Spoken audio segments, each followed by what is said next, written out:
knowledge, comprehension of knowledge, taking knowledge into action.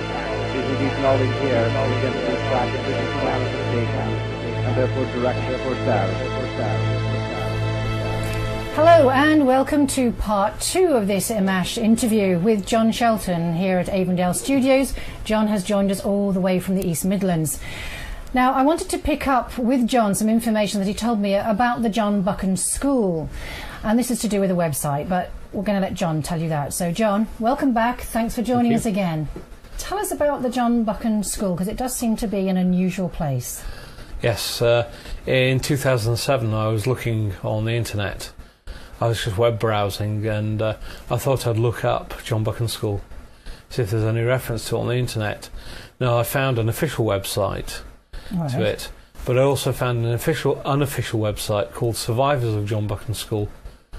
That's interesting. And on it were a lot of very gruesome details about what had happened in the 1970s at John Buchan School, including a number of people who'd been sectioned under the Mental Health Act, and then quite a large number of deaths as well associated with school pupils who had been at John Buchan School during the 1970s, during the time I was there. So, John, have we got any idea of figures or numbers? Yeah, there were in the region of the mid-50s sexual deaths and 112 sectionings. And how big was the school overall? How many students? About 350. So out of 350, you had 112 sectioned? Sectioned under the Mental Health Act, yeah. All from that era? Oh, from my year. Wow, that's a massive percentage. That's nearly 50%, not far off. Not far, yeah. And 50 people... 56 people in total dead from being sectioned and being murdered by the National Health Service or by the MOD or by the government, or having been involved in UFO-related incidents and been found dead under very strange circumstances. Right. And were you able to go back? Were you able to find anybody from that website that you could... No, I went on the website 2 weeks later, and the website had been deleted off the internet, and there was a government D-notice, Ministry of Defence D-notice in its position, saying that the website had been removed. And a D-notice, meaning for those who aren't familiar with D-notices? Well, it means the government have censored the website. Right. They've removed it. All right. So did you actually get to contact? Were there any contact details of any survivors? Let's say from there. No, there were some phone numbers on it, but the phone numbers didn't. There was no answer on the end of the phone numbers. So you did try. It was a dead line. Right. How interesting. Yeah. How interesting. Okay, John. Well, I also know that there's a kind of interesting fact that the MOD of all people told you about your kind of lineage. That's right, yes. Tell us about that, John. Yeah, at one of the meetings I had in 2004, it was revealed to me that I was one of the legitimate descendants of Prince Albert. And there's quite a few of you were told, I believe. Yes, of all the royals overall, there are about 36,500 royals classified within the UK. Do you think that may be partially why you are of a special interest to them? I think so, yes. I think it's that, and plus the fact that I'm known to the MOD as an alien abductee. Right. And the blood group, do you think, factors in? I think the blood group is highly significant as well, because in studies I've undertaken with Torsberg Copley and with Sasha Christie, it's quite obvious that about a third of the total number of abductees being taken are O rhesus negative. Right. And I think that's very significant, because O rhesus negatives are 10 times overrepresented in terms of their number within the UK, roughly, in terms of abductees versus normal population. Interestingly enough, B negatives are also about 15 times overrepresented. Right. Whereas O positives are strongly underrepresented, and the other blood groups are just fairly insignificant. Right. And because you did say, because you had quite a lot to do with the military side of things, that as far as you're aware, there are no O negatives in the army. No, we're specifically advised not to serve. They can't actually give us a blood transfusion if we're wounded in battle, because there are so few of us. That they generally only accept O positive blood group within the military. That being because O negs can only receive O neg blood. That's right, just for the record. Yeah, I mean, O-neg can donate to any other group. It's common user type. Yeah. Also, our organs can be transplanted into any other blood group's bodies and used with anybody, literally. So we're very much in demand. One of the interesting things that's come out is the number of O-negatives in the world has actually been decreasing quite significantly. And I'll go into this later, what I've heard from the MOD and what I've heard from the Freemasons on this subject as well. All right. Well, that's really interesting, John. Now, I know we've taken you through part of your educational history now, so I don't know where you'd like to pick that up from. We've had a look at Germany, we've had a look at Oslo.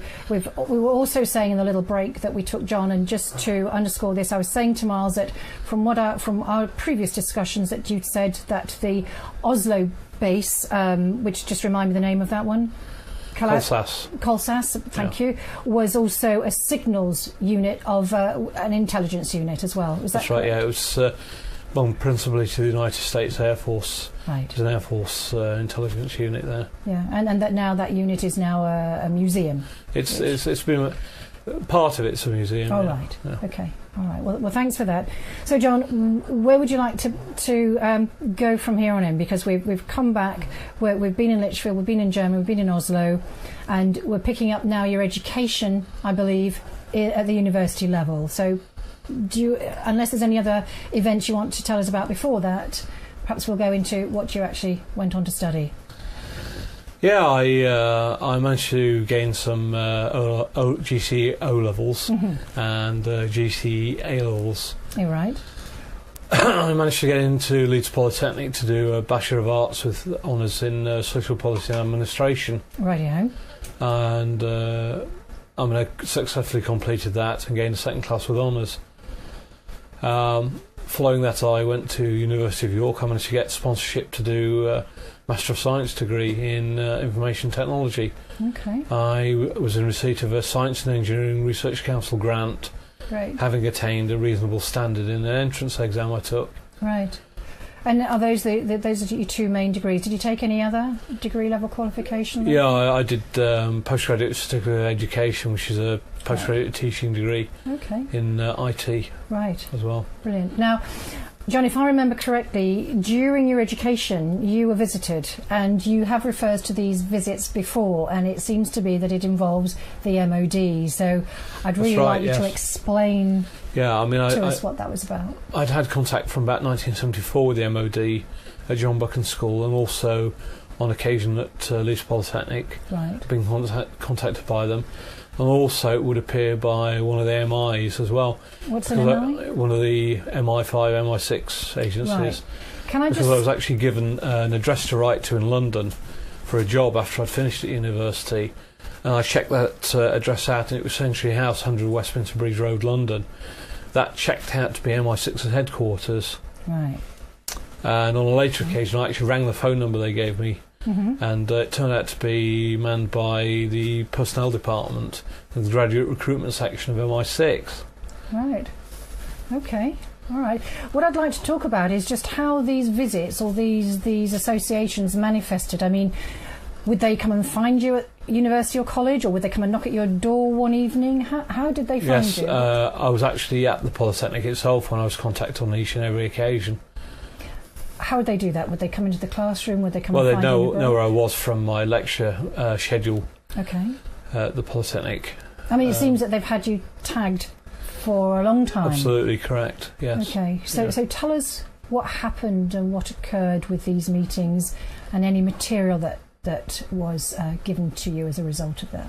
Well, on later occasions, not actually at university, but on much later occasions in the 2000s, from 97 onwards, in fact, I was shown a lot of files relating to people I'd met in the past, people I'd gone out with in a boyfriend-girlfriend type relationship, people I was expected probably to meet in the future, bearing in mind what I was doing at the time in terms of work or social relationships and that kind of thing. Okay. And I was given quite a lot of background information on them about whether they were desirable to know, whether they weren't desirable, whether they were seen as a sort of a state risk, political risk. At university, I actually I belonged to the Federation of Conservative Students, which was a renegade conservative body. Right. And I was quite often in discussive relationship with Sir Keith Joseph MP, Right. former Education Secretary, Secretary of State for Education in the Conservative government of Margaret Thatcher. Okay, so were there any links there from this MOD interaction? Was there any direction or initiative that you were expected to take or mandate that they were They given? really told me that I should be looking at joining the civil service and probably joining the MOD as a civil servant Okay. rather than anything else.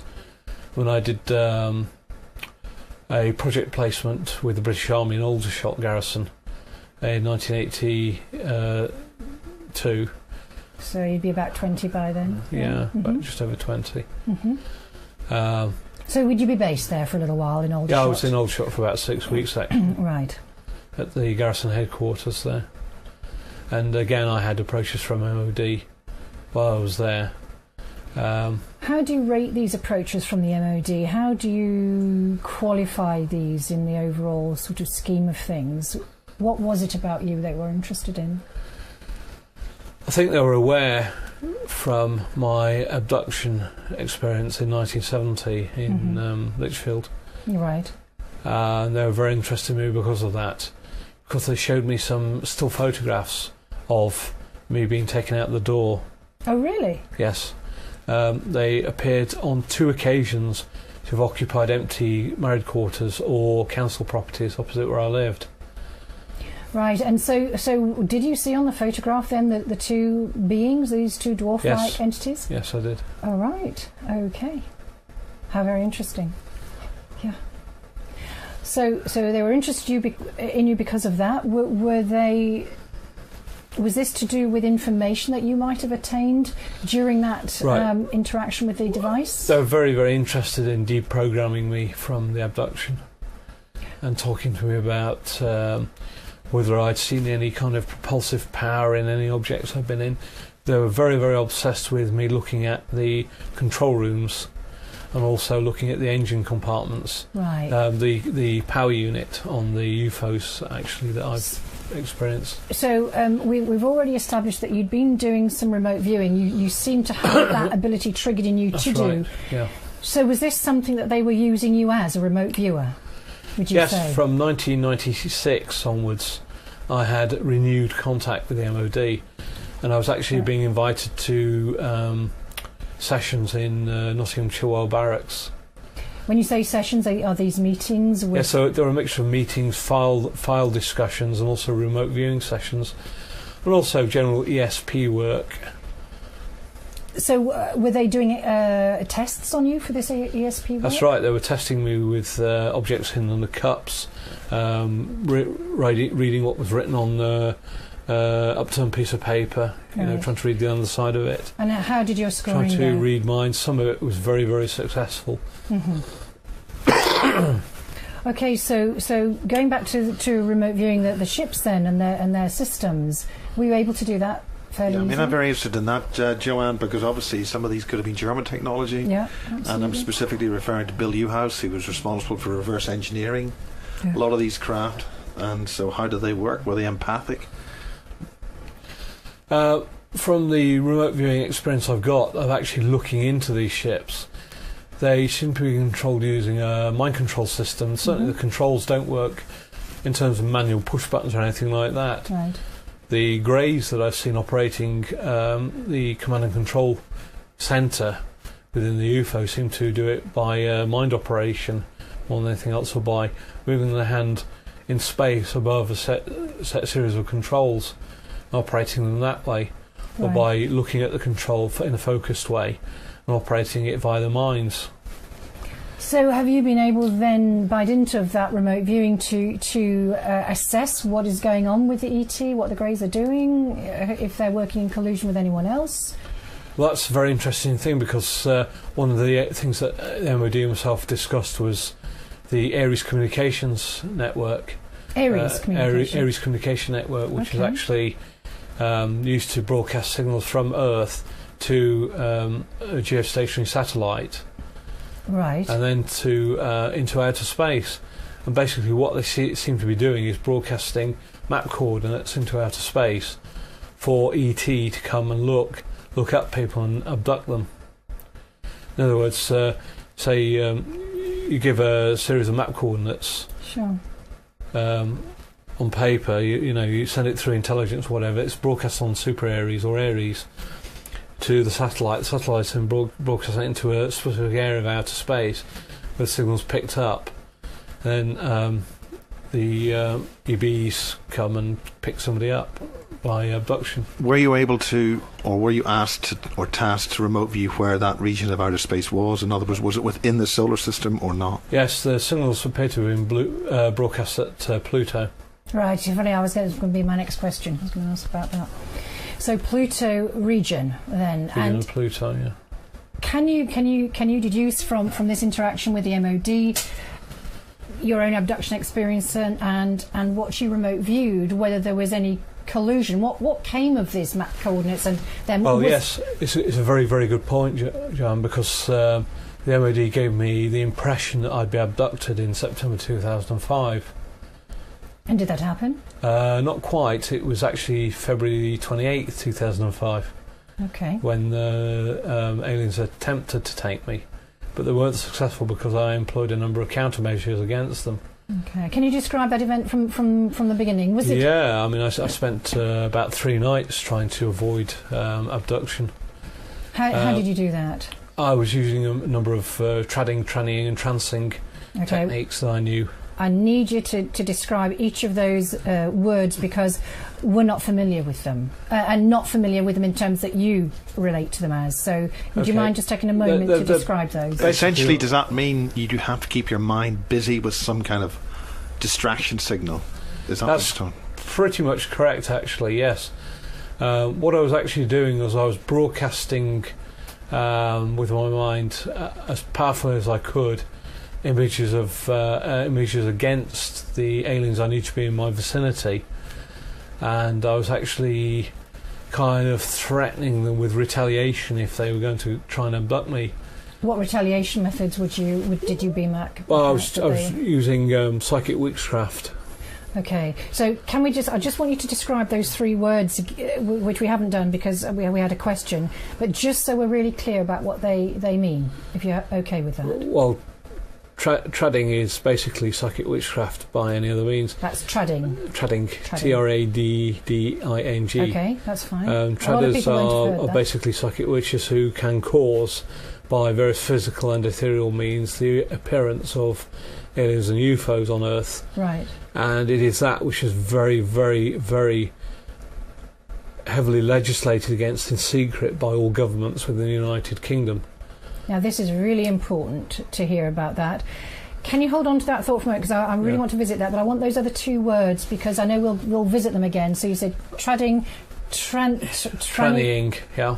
So we'll have a different concept of what that means. Tell me what. Okay, that's when you're kind of using more your mind than anything else, rather than a physical technique of witchcraft to actually bring about an alien apparition or appearance in front of you. Okay, and the other word, was it tranning? Trancing is really more to do with transmogrification. Oh, okay. So really, the assimilation of one form by another. That's right. Yes. Okay. Right, so at the moment, let's pick that story up then.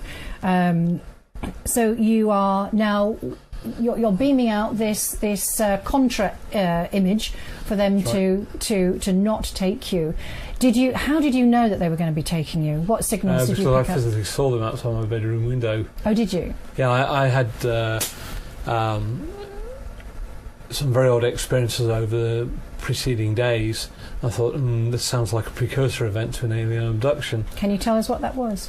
Yeah, I started to get high-pitched tones. Okay. I started to be able to see air spirits and that kind of thing. I thought, I think there's going to be an abduction attempt against me in the very near future. So I started taking countermeasures at night, like leaving lights on around the house. Mm-hmm. Or getting up in the middle of the night and checking things, moving around the house, for example, so I wasn't a fixed target in my bed. Right, okay. What did the air spirits look like, just as a matter, because that's not what we hear about? Yeah, I mean, the area of the East Midlands that I actually live in was subject to Roman invasion in the past, Yeah. and very heavy Roman occupation, and I was able to sort of see images of Roman soldiers from Oh, okay. about 2,000 years ago. Right. And previous residents of the area, the Coritani, and also the Brigantes, ancient Britons. Okay. Very interesting. Were they there other than just presenting because maybe the fields were getting thinner? Were they there with some message? Was there some communication, or they were just there and that was just a notice, a sign? There was no actual message. It was a bit like they were walking into and out of time and space. Right, okay. So just a signal to you that something in time and space was about to change. Yeah. All right, thank you. That's really interesting. So, okay, so we're into some days or 3 days, and tell us what happens. Well, on the 28th of February, they did indeed appear. It was about 11:30 at night when I first saw them hanging around the outside of the window, and I thought, oops, daisies, I think they're going to try and get into the property through the air vents or through an open window somewhere. So I went around making sure all the air vents and the windows were shut, and I started trying to focus my mind against them, trying to remote view them from inside the house onto them outside the house. What did these entities look like, John? They're about 5'5", 5'6" tall, very, very light whitish grey colour, very thin, very waif-like. There appeared to be no genitalia, no sexual organs, no anus. The waistband on them was very, very thin indeed. The bodies were very thin. Their arms had no creases in them when they actually bent their arms at all. There was no flesh stretch at all in any part of the arm, and they only had 4 fingers. And features-wise on the... Very, very pear drop point with a pointed chin, but interestingly enough, not large elliptical eyes. They're actually very, very small round black eyes. Oh really? Yes, I've heard of those before. And with a very vestigial ear and nose. In fact, the ear was basically just a slit in the side of the head, which didn't appear to lead anywhere, if you know what I mean. It just appeared to be a little slit in the side. The mouth was just a little slit as well, and the nose was very, very amorphous in the way it's formed. There appeared to be no nostril entrances or anything like that. When you were aware of them, John, was there any other kind of communication going on from them to you? Yes, I had 2 messages broadcast to me, one of which was "Surrender, human." Oh. How nice. Yeah. Surrender, human. Wow, And also, "Stand by the window, human." Okay, right. So Open the window. That's what I was told to do. Open the window, stand by the window and surrender. That's interesting, Joanne, because that's a description of what is alleged to be made in the Berkshire base, the round-eyed greys, programmable life forms. I've heard them described as PLFs myself, actually. right, okay. And that's to say man-made with a Hitler license. Sure. So tell us how this event played out. I managed to fend them off all the way through the night. In fact, another life form appeared. In fact, there were 2 in total, in addition, that appeared, other than these large, tall greys. One of which was a green amorphous object that appeared outside the window and stayed there looking in all night. When you say amorphous, was it Very, very blob-like amorphous. or... A bit like a snowman in shape, about 5'5" tall. Green in colour with sort of red rivulets in it. Almost like veins on the surface. Right.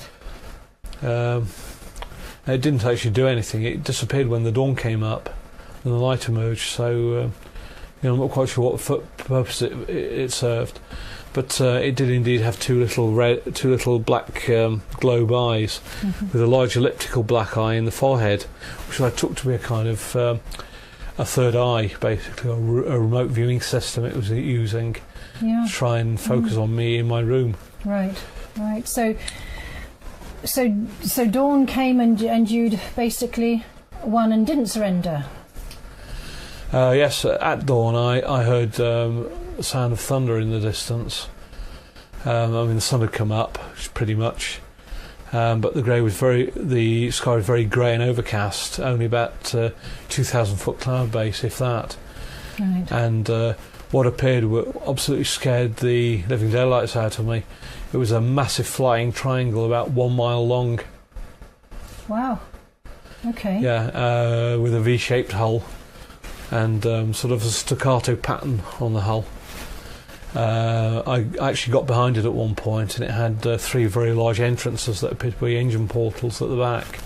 So you were viewing this from inside the house, or had you gone out? No, I'd actually gone outside the house by then to have a look. Okay, so by this time, had the greys disappeared and the amorphous? Yes, the greys had disappeared by then. With dawn, and then you saw this vehicle coming toward you, or the house. There were actually about 5 witnesses to it as well. There were really? 4 cars that stopped on the side of the road. One car was occupied by a fairly youngish woman who panicked. She appeared to get onto her mobile phone to her boyfriend, and she was really having peripatetic fits about seeing this thing. She jumped back into a Vauxhall Corsa. She was driving a silver Vauxhall Corsa, and she engaged the gears with a crunch, and each gear change she selected crunch the gears. Panicking, and she drove up Millstone Lane. So where are we? We're in Derbyshire at this point. Derbyshire, yeah. And what's that kind of size? What kind of dimensions would you give this? I put it about a quarter of a mile across and about 1 mile long. 1 mile long, yes, you did say a mile long. Wow. I mean, it's the size of a big aircraft carrier. It was really bloody big. And was your sensing that this might be other technology, or could this be human technology? I don't think this is human technology. I'm convinced it's not. Yeah. I mean, it's witnessed by 3 other drivers and also by a care assistant nurse from a nursing home that's nearby where I live. And how long was this craft over you? About 15 minutes in total. Was it moving all the time, or did it? Very, very, very slowly. Only about 5 or 10 miles an hour. And did it? And you were watching it outside all the time. Yes. It sort of moved over. I actually got into my car at one point. I drove up behind it. That's how I came by the rear view. Right. Which direction was it moving, and where did you find it? It was moving north towards Clay Cross. Right. Okay. Which is heading though. So that's over Sheffield Way. What year are we in? Just remind me of the year again. It was now the 1st of March 2005. 2005. So this massive triangle, 1 mile long, quarter mile wide, is heading over toward the Yorkshire side of things. Yeah. Yorkshire area. Okay. Was there any other repercussion from that event? Or from you seeing that vehicle? Did you have any physical? Not really. I mean, I was obviously exhausted because of the previous night's problems I'd had. Mm. So, I had to take a lot of bed rest. Yeah. So that was 2005. Yeah.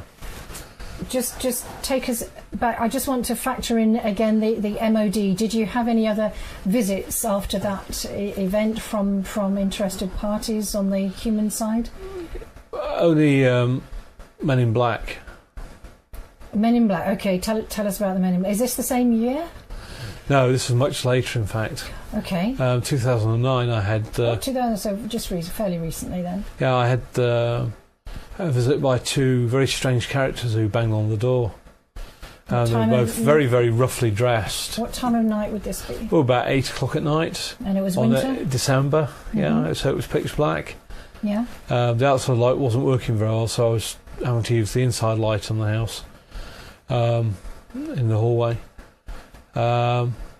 Anyway, they were standing by the door. I opened the door, and they asked me who I was, so I told them.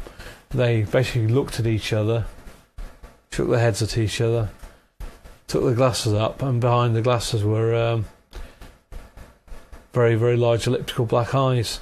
I mean, what were they doing wearing black glasses in the dark in December in the middle of Derbyshire? What sort of clothing were they wearing? Very, very rough clothing. One of them was wearing a rabbit skin hat. His clothing didn't make any sense in terms of the 21st century. He looked like a fur trapper from sort of the Midwest. Right. Well, I mean, were they wearing fur in the rest of the parts? Yeah. Okay. But and what did they look like features-wise? They almost looked like corpses. Their skin was very, very white, very flaky looking, very powdery and flaky. They looked literally like dead bodies walking. And so when they took their glasses off, did they look at you when they did that? Yes, they were looking at me, then they turned to look at each other like that. They turned to face each other, shook their heads at each other, then walked off. Was that like a nod or a nod? A nod, yeah. Okay, so it's a bit like, again, sort of tagging you in a way, sort of, found him. Yeah, this is him, or something like that. That's kind of how it comes across. But since then, I've had odd experiences around the back end of the property. Sometimes in the middle of the afternoon, sometimes at night. With is there anything unusual about the back of the property then? Yeah, it's actually on a Roman road. Okay. And I've actually had experiences of seeing Roman soldiers. Oh right, yes. Apparitions of Roman dead. Yeah. Around there and that kind of thing. Yeah. Also, sort of proto-alien apparitions around the back. What's a proto-alien? Sort of a form I can't recognise, or in terms of any books that have been written on the subject. Oh, okay. Well, would they be there in a form, or would it just be a fleeting glimpse? Okay. Yeah. So it's as if you really are able to access those other dimensions quite naturally. Yes. Are you aware of information coming through to you for any reason? No, not recently. Okay. Let's pick up the MOD again, because they've had a lot of involvement with you, and we really haven't touched on the continuous involvement that they seem to have had in your life. I don't think that's really come across, and in our chats that seems to have been very much the case. So I don't know in terms of how many times you would have met them throughout your education time and thereafter, but I want you to tell us about the books, because you mentioned these books to me. And I think you might have mentioned them once actually in the first part, but you didn't also say that you were, I believe you were having to sign off on them. Is that correct? That's right, yeah.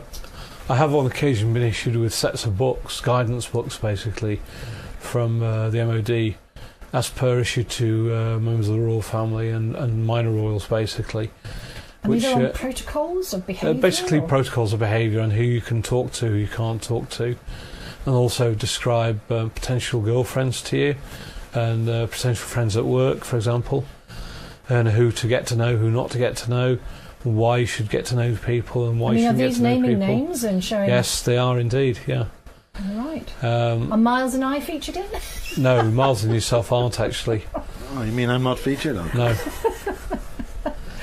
Very interesting. Well, I think that's an active point, because it has been suggested AMMACH could be used for conduit. I mean, have you been asked to do this? No. Except by me. Except by Joanne. Okay, well, so the MOD seem to be keeping you taped. They every how often would these books appear that you would have to sign on? But every 2 years or so. And you were charged. Tell us about that. Yeah, I was actually charged £200 actually for a set of books. And more. Yeah. There was another set you were charged a lot more for, weren't you? Yeah, I mean they asked for £800 for a set of books actually on one occasion. Now, this doesn't make any sense to me at all, and I'm sure it won't to anybody else either. Well, they're handwritten as per the individual. I mean, they're literally handwritten as two thick volumes about the size of a Bible each. And all about your life? Handwritten about my life, yeah. So and about other people's lives as well. Intersecting with yours? Intersecting with mine, yeah. So, do you have these books in your possession? No, they were seized by Derbyshire Police and also by Nottinghamshire Police. Right. Okay. I'd been to a meeting with the MOD in Chilwell Barracks, and I'd decided to come back on the A52 towards Derby.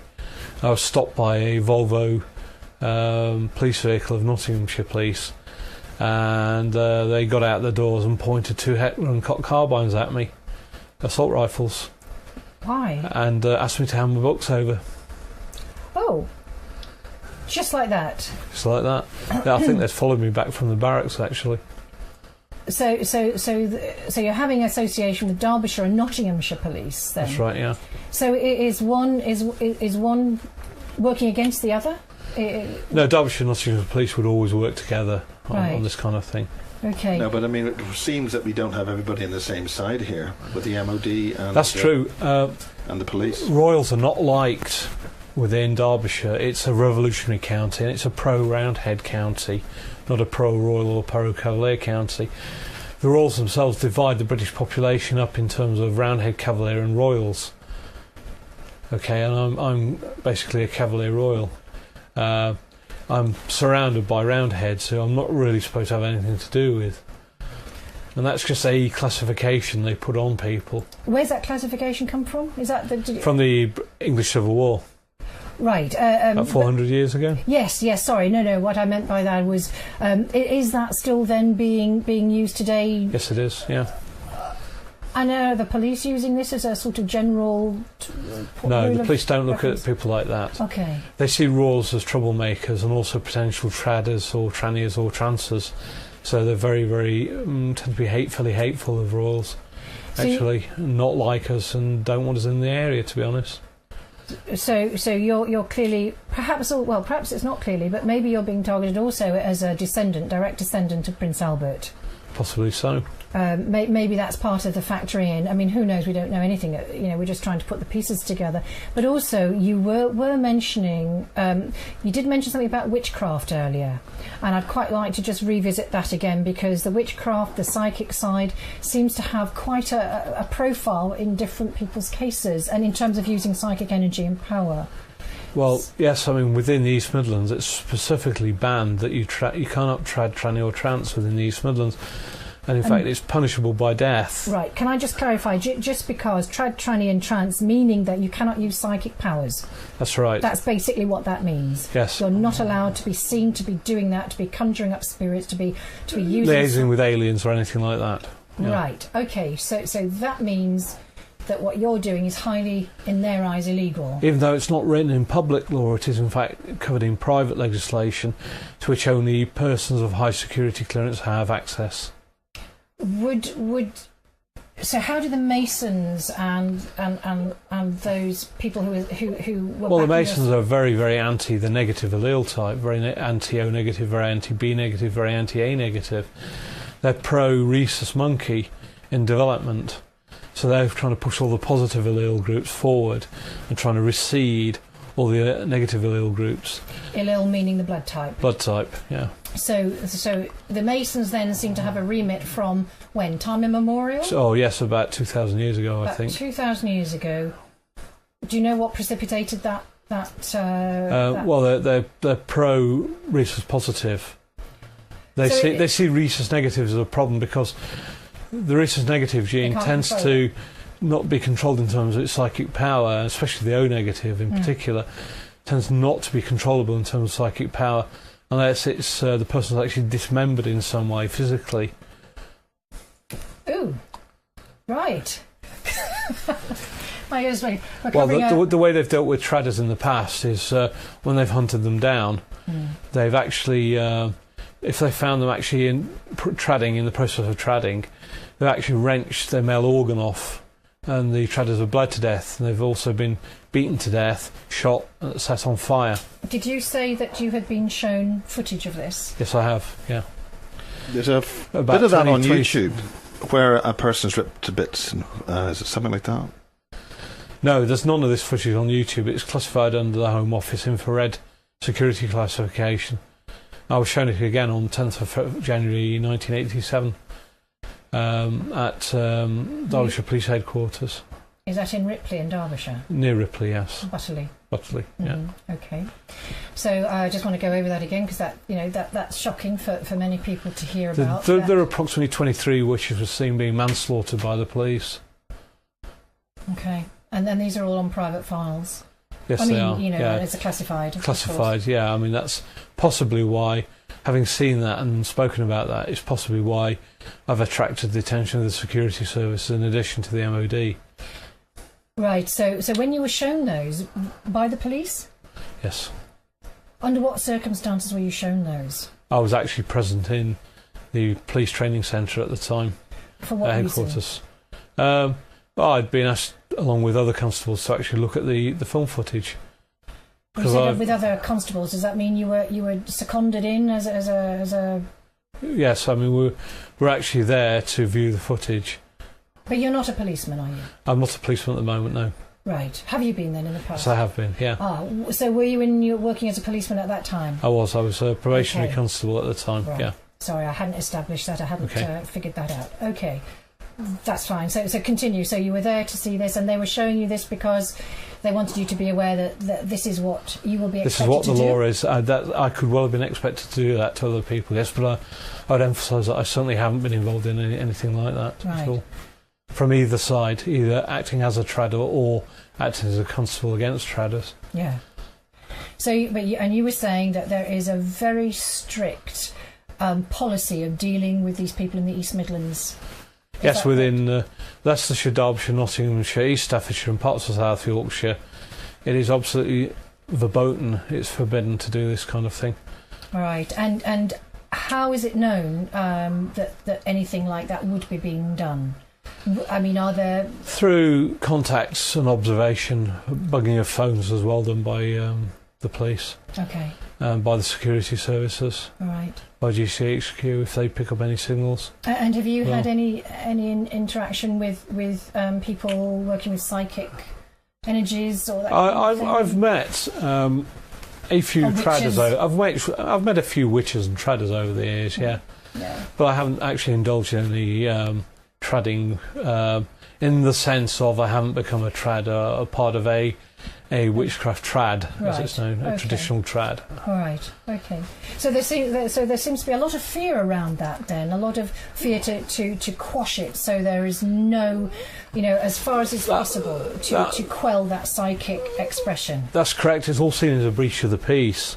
Oh, really? Right, and any breach of the peace in that manner is treated very, very severely. It can be punishable by death or dismemberment.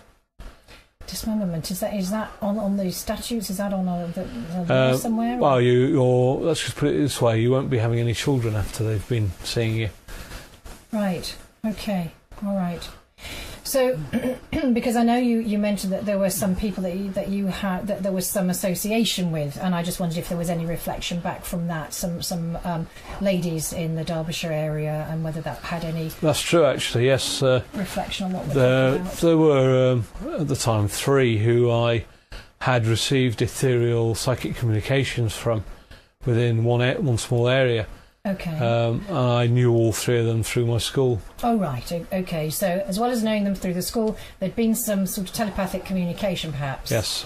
All right. Was that just hail fellow well met, or is it we're doing some? No, they were fairly insulting actually at the time. Okay. Right. Fairly brusque and insulting about the way they went about it. I was able to receive the signals from all 3 of them, but I'm afraid I wasn't able to transmit back to them. Okay, and that connection was for any specific reason? Was it anything to do with the alien connection, or? Maybe up to a point, yes, but not specifically. That's something different. Okay, all right. Now let's get on to some health issues. Okay. Let's move sort of a sort of sideways level, and I want you to talk about and tell us about. The issue you had when you had a whole lot of stuff going on, which caused a breakdown. That's right. Yeah, I broke up with a girlfriend of mine. Can we get a year sort of time? Yeah, 96, 97. It was actually 97.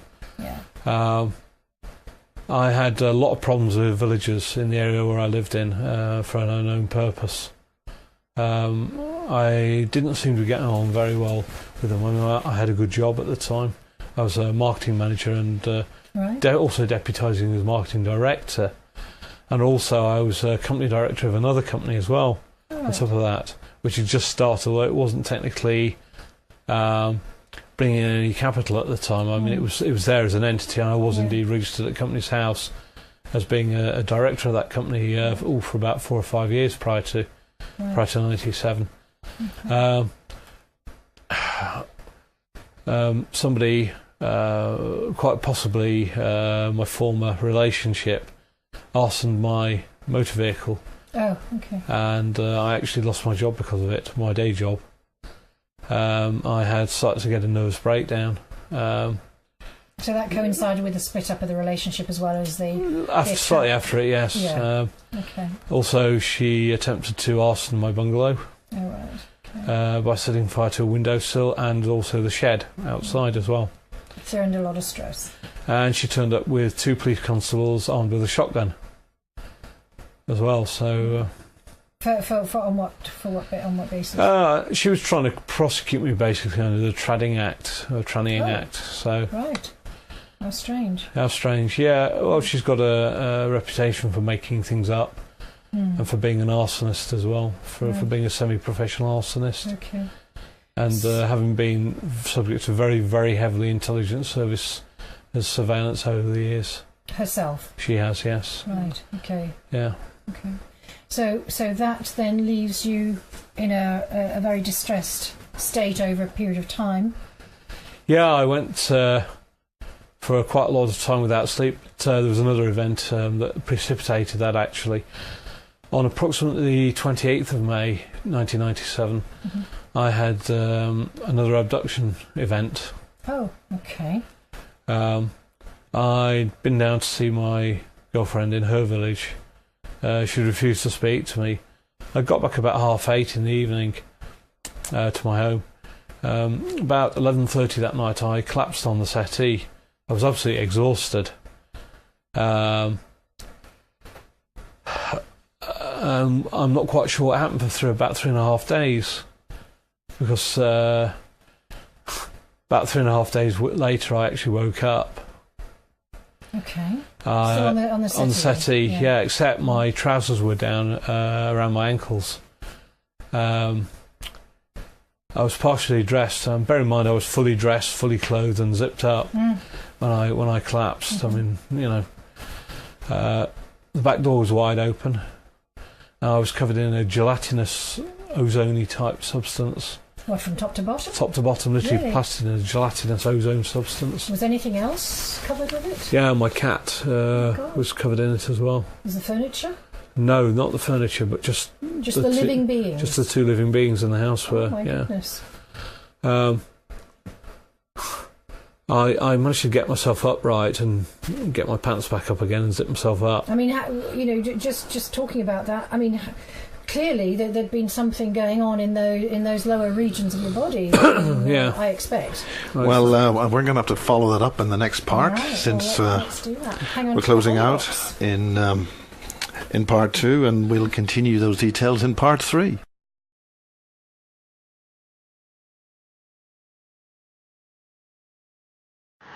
It's become apparent over the last few days that my psychiatric nurse has been put in jail for 12 years for raping a child. It's a very serious matter.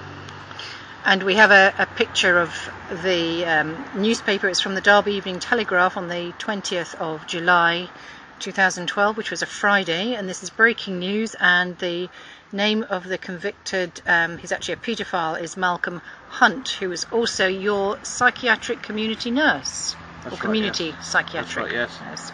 Okay, John, tell us a little bit about your experiences. We know from our interview that in 1997, when you first had some distressing things to deal with, you were sectioned but also very badly beaten by a couple of psychiatric nurses who are still working as psychiatric nurses. That's right, yes.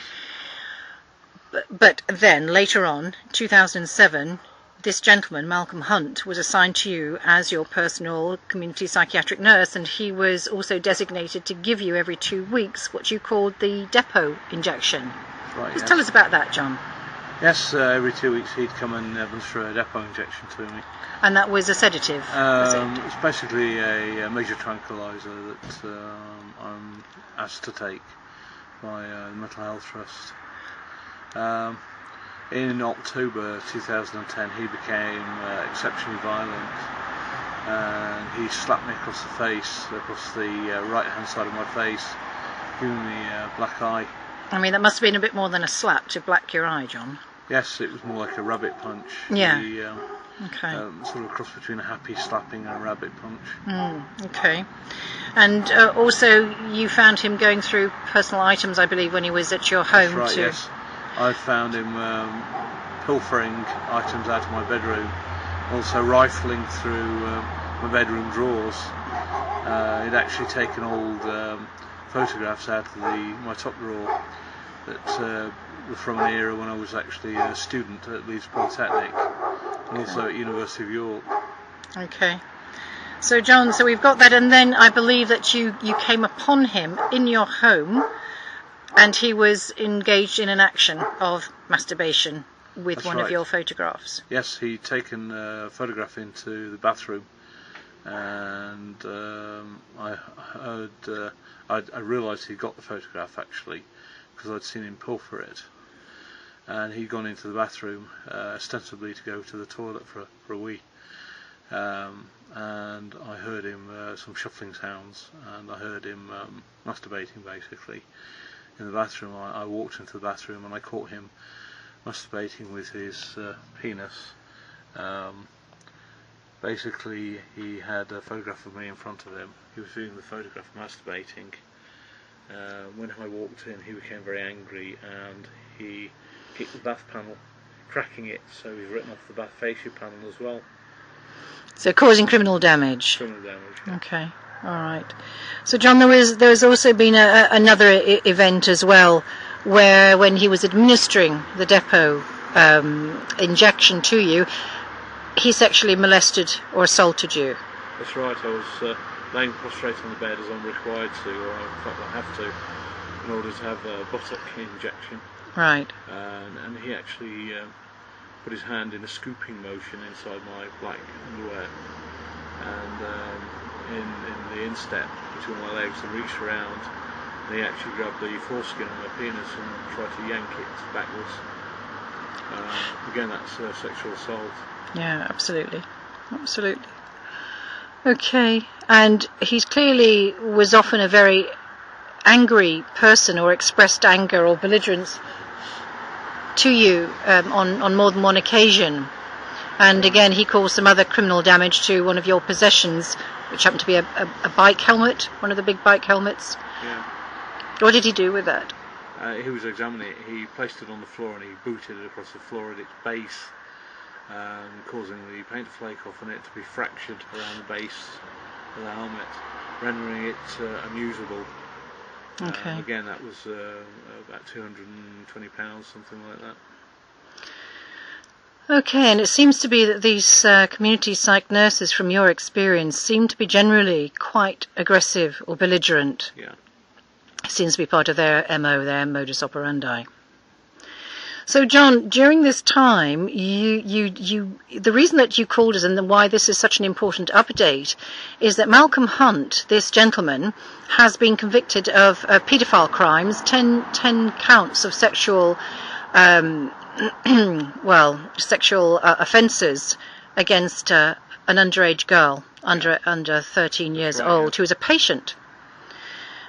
And he's been sent away. There were two series of offences. Once against a sub-13-year-old girl who wasn't a patient, and a separate offence, an earlier offence against a psychiatric patient, an adult psychiatric patient. Wow. Yeah. So he's been sentenced to 12 years in prison. That's right. Yes. At Derby Crown Court. Yeah. And he was part of is it the Radbourne unit? He was part of Derbyshire Mental Health Service Foundation Trust's community psychiatric nursing team. Right. And the Radbourne unit is where they would be based within the hospital, is that correct? Generally, RMNs are based in the Radbourne unit, but he'd actually be based elsewhere, to be honest. Okay. But it's not especially important. Okay, no, it's just useful to know, where these people are. Yeah.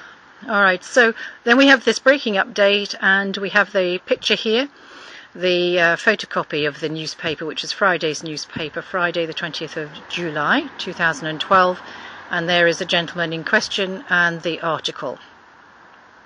John, have you, you were just mentioning that you wrote to MPs about this abuse going on. Yeah. I wrote to 5 members of Parliament and a Euro MP, actually, Bill Dunn, about it. You also wrote to Dennis Skinner? I wrote to Dennis Skinner, I wrote to Nigel Mills as well, the local Tory MP from around here. Okay. And all they did is report me to the Fixated Threat Assessment Centre and get me sectioned for actually telling the truth about being sexually assaulted. And now look where this guy's ended up. Absolutely, and also they suggested that you just visit the Citizens Advice Bureau. Well, that's right, yes. Yeah. It does seem a bit odd, really, to go to a CAB when you're in the process of being sexually molested. Yeah. And you have also, John, taken this case to a solicitor, and you're trying to pursue it legally, I believe. Yes, I've taken it to a solicitor in Sheffield, and I've complained to the Independent Police Complaints Commission, who are examining the case currently. Right. Okay. Well, John, I don't know if you've got anything else you'd like to say about this update event. But if you do, now's the time. Right, thanks very much. Yeah, I mean, this has been a very trying time for me with my additional experiences, and yes, of course. I'm hoping I can look forward to the future now that this guy's been locked up. Yeah. And also, so and now, John, that you don't have him anymore. He's obviously not going to be around you anymore. How is your current CPN? That's community psychiatric nurse. Are they a gentler breed? Not necessarily the case, actually. Okay. I'm not going to say any more than that at the moment. All right, John. Well, thank you very much for this important update, because often what we really need in these unusual cases is validation and evidence. And, certainly when you mentioned the NHS at the beginning in our interviews, we had no way of really knowing. And so now this is, as much evidence as you can get. That's wonderful. All right, John, thank you very much for your time. Thanks for this update. Very important update. Thanks. Therefore, indeed, where there is one, that the thought of peace, the thought is deep, love, action, so it be expressed and received by others. The faculty terms, larger, grouping, energy, come together, formation of singular song.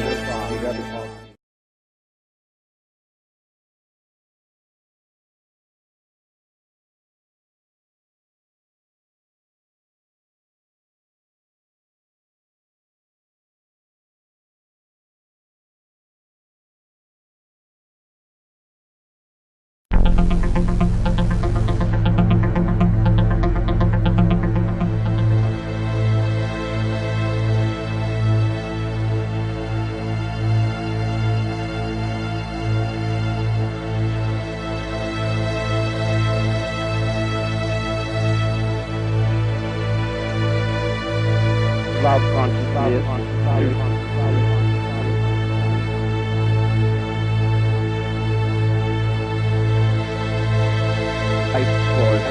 life force, peace, love, deep knowledge, comprehension of knowledge, taking knowledge into action, using deep knowledge here against the practice of manifestation, and therefore direction for self. Hello and welcome to part 2 of this AMMACH interview with John Shelton here at Avondale Studios. John has joined us all the way from the East Midlands. Now, I wanted to pick up with John some information that he told me about the John Buchan School. And this is to do quite a few of you were told, I believe. Yes, of all the royals overall, there are about 36,500 royals classified within the UK. Do you think that may be partially why you are of a special interest to them? I think so, yes. I think it's that, and plus the fact that I'm known to the MOD as an alien abductee. Right. And the blood group, do you think, factors in? I think the blood group is highly significant as well, because in studies I've undertaken with Torsberry and Copley and with Sasha Christie, it's quite obvious that about a third of the total number of abductees being taken are O rhesus negative. Right. And I think that's very significant, because O rhesus negatives are 10 times overrepresented in terms of their number within the UK, roughly, in terms of abductees versus normal population. Interestingly enough, B negatives are also about 15 times overrepresented. Right. Whereas O positives are strongly underrepresented, and the other blood groups are just fairly insignificant. Right. And because you did say, because you had quite a lot to do with the military side of things, that as far as you're aware, there are no O negatives in the army. No, we're specifically advised not to serve. They can't actually give us a blood transfusion if we're wounded in battle, because there are so few of us. That they generally only accept O positive blood group within the military. That being because O negs can only receive O neg blood. That's right, just for the record. Yeah, I mean, O neg can donate to any other group. It's common user type. Yeah. Also, our organs can be transplanted into any other blood group's bodies and used with anybody, literally. So we're very much in demand. One of the interesting things that have come out is the number of O negatives in the world has actually been decreasing quite significantly. And I'll go into this later, what I've heard from the MOD and what I've heard from the Freemasons on this subject as well. All right. Well, that's really interesting, John. Now, I know we've taken you through part of your educational history now, so I don't know where you'd like to pick that up from. We've had a look at Germany, we've had a look at Oslo. We were also saying in the little break that we took, John, and just to underscore this, I was saying to Miles that from our previous discussions that you'd said that the Oslo base, which just remind me the name of that one. Kolsas, thank you, was also a signals unit of an intelligence unit as well. That's right, yeah. It was belonged principally to the United States Air Force. Right. It was an Air Force... with a website, but we're going to let John tell you that. So, John, welcome back. Thanks for joining us again. Tell us about the John Buchan School, because it does seem to be an unusual place. Yes. In 2007, I was looking on the internet. I was just web browsing, and I thought I'd look up John Buchan School, see if there's any reference to it on the internet. Now, I found an official website to it, but I also found an unofficial website called Survivors of John Buchan School. That's interesting. And on it were a lot of very gruesome details about what had happened in the 1970s at John Buchan School, including a number of people who'd been sectioned under the Mental Health Act, and then quite a large number of deaths as well, associated with school pupils who had been at John Buchan School during the 1970s, during the time I was there. So, John, have we got any idea of figures or numbers? Yeah, there were in the region of the mid-50s sectional deaths and 112 sectionings. And how big was the school overall? How many students? About 350. So out of 350, you had 112 sectioned? Sectioned under the Mental Health Act, yeah. All from that era? Oh, from my year. Wow, that's a massive percentage. That's nearly 50%, not far off. Not far, yeah. And 50 people... 56 people in total dead from being sectioned and being murdered by the National Health Service or by the MOD or by the government, or having been involved in UFO-related incidents and been found dead under very strange circumstances. Right, and were you able to go back? Were you able to find anybody from that website that you could... No, I went on the website 2 weeks later, and the website had been deleted off the internet, and there was a government D-notice, Ministry of Defence D-notice in its position, saying that the website had been removed. And a D-notice, meaning for those who aren't familiar with D-notices? Well, it means the government have censored the website. Right. They've removed it. All right. So did you actually get to contact? Were there any contact details of any survivors? Let's say from there. No, there were some phone numbers on it, but the phone numbers didn't. There was no answer on the end of the phone numbers. So you did try. It was a dead line. Right. How interesting. Yeah. How interesting. Okay, John. Well, I also know that there's a kind of interesting fact that the MOD of all people told you about your kind of lineage. That's right, yes. Tell us about that, John. Yeah, at one of the meetings I had in 2004, it was revealed to me that I was one of the legitimate descendants of Prince Albert. And there's